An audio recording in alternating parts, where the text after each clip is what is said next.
అంబేద్కర్ కోనసీమ జిల్లా ఉమాలక్ష్మణేశ్వర స్వామి దేవాలయ శంకుస్థాపన కార్యక్రమానికి శృంగేరి పీఠాధిపతి శ్రీ శ్రీ శ్రీ విద్యాభారతి తీర్థ మహాస్వామి శ్రీ శ్రీ శ్రీ విధుశేఖర భారతి మహాస్వామి నవంబర్ 25న గుడిమెళ్లంక వచ్చారు. ఆ సందర్భంగా విధుశేఖర భారతి మహాస్వామి అసలు పీఠాధిపతే కాదని వెంకటానంద స్వామి వ్యాఖ్యానించడాన్ని వ్యతిరేకిస్తున్నామని మాజీ ఎమ్మెల్యే మానేపల్లి అయ్యాజీ వేమ విమర్శించారు. వెంకటానంద స్వామి గతంలో కూడా హిందూ దేవుళ్లను కించపరిచే విధంగా మాట్లాడారు.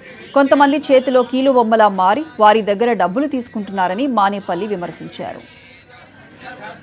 రాజమండ్రి గోదావరి సాక్షిగా వెంకటానంద స్వామి అని ఒక స్వామీజీ గతంలో ఉత్తరాంధ్రలో ఉత్తర భారతదేశంలో తిరిగారు.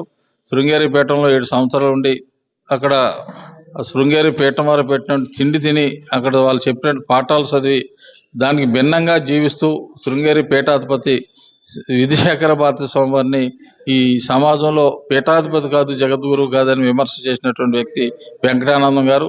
అది మాకు ఆయన మీద చాలా అనుమానాలు ఉన్నాయి.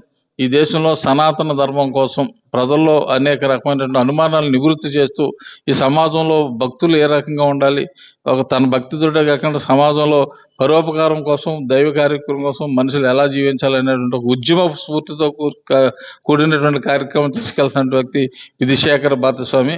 శృంగేరి పీఠానికి సంబంధించి ఎవరు ఎప్పుడు పీఠానికి ఏ రకంగా రావాలనేది ఆది శంకరాచార్యులు ప్రతిష్ఠ చేసిన దగ్గర నుంచి నేటి వరకు తోచా తప్పకుండా అమలు జరుగుతున్న కార్యక్రమాన్ని అమలై ఆ రకంగా ఆయన పీఠాధిపతిగా ఎంపికయ్యారు, జగద్గురు అయ్యారు.